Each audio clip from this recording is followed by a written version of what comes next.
Gold, trusted gold buyers. మీరు తాకట్టు పెట్టిన బంగారాన్ని విడిపించి ఈ రోజు ఉన్న మార్కెట్ ధరకు కొనబడను.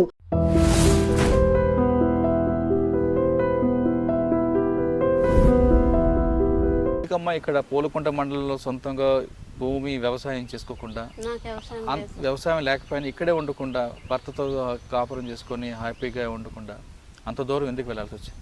నాకు భర్త సంపాదించే ఆదాయం అంటే ఏం లేదు సార్. చిన్నపిల్లలప్పటి నుంచి నేనే వాళ్ళని సాక్కోవాల. అట్లా అని చెప్పేసి వాళ్ళకి చదువులు, ఖర్చులు, తిండి, బట్టలు అన్నీ సంపాదించుకొని చేయాల. ఎక్కడికన్నా పనికి పోతే మా భర్త కొట్టేవాడు, అతను సంపాదించి పెట్టేది అంటూ లేదు. అట్లా అని చెప్పేసి ఇంక ఇక్కడ ఉండి నా కూతురు ఓ పాప వయసుకు వచ్చింది. నా పాప పెళ్లి చేసుకోవాలా, చదివించుకోవాలా. ఇంకా 2 పిల్లలు ఉన్నారు, వాళ్ళకు చదివించుకోవాలా. మా అమ్మ వయసు అయిపోయింది, మా అమ్మ కష్టపడేదంటూ ఏం లేదు. ఇక్కడ సంపాదించుకుంటేకి 100 రూపాయలు 200 కూలి చేసుకుని ఆ బిడ్డలు నేను ఎలా పోషించుకోవాలా? అవకాశం లేదు నాకు. అక్కడ పోతే ఏదైనా నా బిడ్డలకు ఆదర చూస్తుందేమో అని చెప్పేసి అక్కడికి వెళ్ళిన. అక్కడికి వెళ్ళాకే అంటే అక్కడ వెళ్ళమని మరి మీ భర్త చెప్పారా? నేనే పోయినాను సార్. మా భర్త టార్చర్ అవుతా అంటే ఇక్కడుండి ఇది ఒకటి అది ఒకటి ఎందుకు, గొడవ పడేది ఎందుకు, డైలీ గొడవ ఎందుకు అని చెప్పేసి అక్కడ పోయినా. ఒప్పుకున్నారా? ఒప్పుకున్నారు. ఇక్కడంటూ ఏం పని చేయాల, అడుక్కొని పోయినా. పోయేళ్ళకి అక్కడ పోతే 2 పిల్లలు 2 పెద్దోళ్ళు అన్నారు. 3 ఏం పని మీద వెళ్ళావు? ఇంటి పని కోసమనే వెళ్ళినాను సార్. నా బతుకుదురు సంపాదించుకోవాలి, నా బిడ్డలను సాకోవాలా, వాళ్ళకి చదివించుకోవాలి, వాళ్ళ ప్రాజెక్టులు చేయాలని చెప్పి అక్కడికి వెళ్ళిన. అక్కడ పోతే 2 పిల్లలు 2 పెద్దోళ్ళు అన్నారు. 2 పిల్లలు 2 పెద్దోళ్ళు అంటే 3 పిల్లలు 3 పెద్దోళ్ళు ఉన్నారు. అది 2 ఇంట్ల పని ఉండింది, నాకు తెలియదు అక్కడని అట్లా జరుగుతుందని. మధ్యాహ్నం వరకు హాఫ్ టైం వరకు ఇంటి పని చేస్తాను, హాఫ్ టైం వరకు ఇంటి పని చేస్తాను. మళ్ళీ నైట్ 2 గంటలకు వచ్చి మళ్ళీ ఈ ఫస్ట్ ఇంట్లోనే చేస్తాను. అట్లా వాళ్ళు పిల్లల్ని చూసుకోలేదని కొట్టేది, సక్రమంగా ఏమి తీర్చేది లేదు. నాకు కొడతాన్నాడు, ఎక్కువ మాట్లాడితే ఎందుకు నువ్వు మాట్లాడుతున్నావు అనేది కొట్టేది. పిల్లలను చూసుకోలేదు, నా పిల్లలు కొంచెం ఏమన్నా మాట్లాడితే ఎక్కువ అరిచేసేది, నన్ను కొట్టేస్తుంది అని చెప్పి ఊరికేనంతా వాళ్ళకి కాయించి చెప్పేసేది.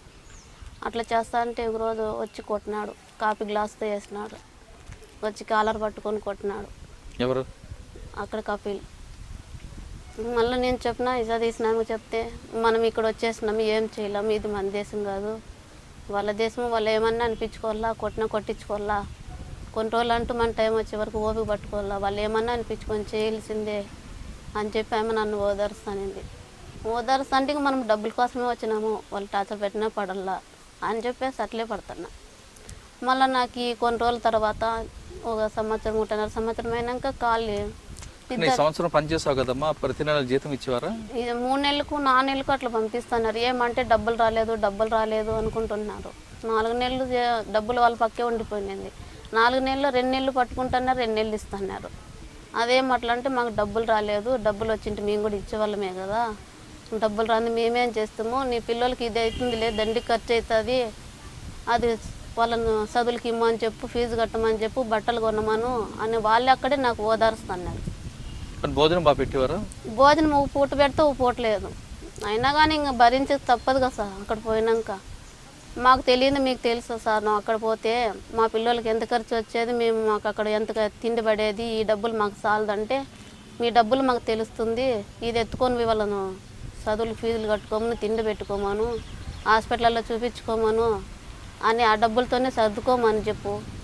నువ్వు ఒకదాన్ని సంపాదించి వాళ్ళకి ఏం పెట్టలేదు, ఇక్కడ దాచుకోమాకల్లే అంటున్నారు. దాచుకుండే కాదు సార్ నేను ఇక్కడ వచ్చిండేది, నా బిడ్డలు తిండి పెట్టుకుంటేకి, వాళ్ళని చదివించుకుంటేకి మీరు కొడతన్నా తిడతన్నా పడి వాళ్ళు తిండి పెట్టుకుంటున్నాను అని అంటే, వాళ్ళు నన్ను మా మీదనే తిరుగుబడతావా అని చెప్పేసి కొట్టేకి వస్తున్నారు.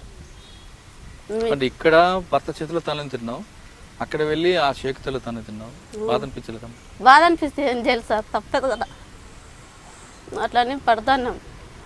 మళ్ళీ కొన్ని రోజుల తర్వాత నిద్ర లేపి ఎక్కువ పిలుస్తాంది ఏమని చెప్పేసిన బాత్రూంలో పోయి మొహం కడుకుందామని పోయినా, నీళ్ళన్నీ కాలిపైన పడినాయి. వచ్చి కాలంతా కాలిపింది, బొబ్బలు వచ్చేసినాయి ఇక్కడంతా. మళ్ళీ నేను పని చేయకున్నా 1 వారం 10 రోజులు చేసేళ్ళకి ఎక్కువైపోయింది కాలు. హాస్పిటల్ పిలిచిపోండి అంటే పిలిచిపోలేదు. అక్కడే 1.5 నెలంతా జ్వరం కాసింది, అయినా హాస్పిటల్ పిలిచిపోలేదు. కాలు అంతా కాలిపోయింది. హాస్పిటల్ పిలిచి మాకు హాస్పిటల్ పిలిచిపోతే నీకు కేసు అవుతుంది, మేము పిలిచిపోము, మమ్మల్ని మేమే కాల్చినామంటారు, నువ్వెందుకు కాల్చుకున్నావు మాకు చెప్పచ్చు కదా ఇట్లా అట్లా అని చెప్పి వాళ్ళని మళ్ళీ గలాటుకు వచ్చినారు. ఇంక నేను పని చేయలేను, నా నుంచి కాదు, నా కాలు ఎక్కువ నొప్పిస్తుంది, మళ్ళాడే కాలేదు అంటే నువ్వు ఇండియాకి వెళ్ళిపోవాలని చెప్పి కాల్చుకున్నావు, మేము పంపించలేదని చెప్పేసి నువ్వు కాల్చుకునేసి మేము పంపించము, నీకు చూపించము, మానే వరకు అట్లే పని చేయండి. ఆటికి చేసిన 2 వారాలు చేసిన ఛార్జింగ్ కావాలి నాకు, నేను చేయలేను మీరు ఏమన్నా చేసుకోండి అంటే నాన్నెళ్ళి డబ్బులు వాళ్ళకల్లే ఉన్నాను. కొట్టే మధ్యలో మరి మీ ఆయన ఎప్పుడైనా ఫోన్ చేస్తారా పిల్లలు కానీ? నేనే చేస్తాను సార్. అక్కడ మ్యాన్ డబ్బులు అడిగారు అక్కడ కూడా? అడుగుతా అన్నాడు ఎందుకు పంపించలేదే అని, ఇస్తారంట అని చెప్తాను. మళ్ళీ అక్కడ పోయినాక వాళ్ళ అమ్మాట అంటే ఇంకా నీ డబ్బులు ఉంది దానే టికెట్ పెట్టేస్తాము వెళ్ళిపోను, నా డబ్బులే కానీ నా బిడ్డల మగని చూపిస్తే చాలు నాకు పంపించండి అని చెప్పి నేను అక్కడ నుంచి వచ్చేసిన. రాగానే పిల్లలు కలిసారా? ఎయిర్పోర్ట్కి వచ్చారా? రమ్మన్నాను సార్. చూడగానే ఏమనిపించింది? ఇంకేమనిపించింది, ఏడుపు వచ్చేసింది సార్. అక్కడ వస్తాను ఇట్లే. మనం వెళ్ళిన పని నెరవేరిందంటావా? అప్పులు తీరే పని లేదు సార్, ఇంకా అప్పులు ఉన్నాయి, కొంచెం తీరినాయి, కొంచెం ఉన్నాయి.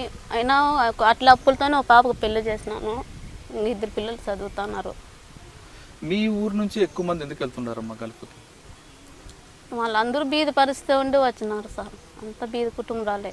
ఇక్కడ వ్యవసాయం చేసుకోవడానికి వ్యవసాయం చేసుకుంటే మాకు భూమి అంటూ కనీసం సెంటు కూడా లేదు సార్. ఇట్లా ఏమన్నా గవర్నమెంట్ ఆదాయం ఏమీ లేదు, వాళ్ళ సహాయం ఏమీ లేదు, భూములు అంటే ఏమి లేవు. ఇంకా డైలీ కూలీ చేసుకోవాలా, మేము కష్టపడుకునే డబ్బులతోనే సంసారం గడుపుకోవాలా. మరి ఎప్పుడైనా అధికారుల దగ్గరికి వెళ్ళి అడిగావా ఏమైనా కావాలని? అడిగినాను సార్, ప్రతి మీటింగ్కు పోతున్నాం, అడుగుతున్నాం, అర్జీలు ఇస్తున్నాం, కనీసం మాకు క్వార్టర్స్ కూడా ఇవ్వలేదు సార్.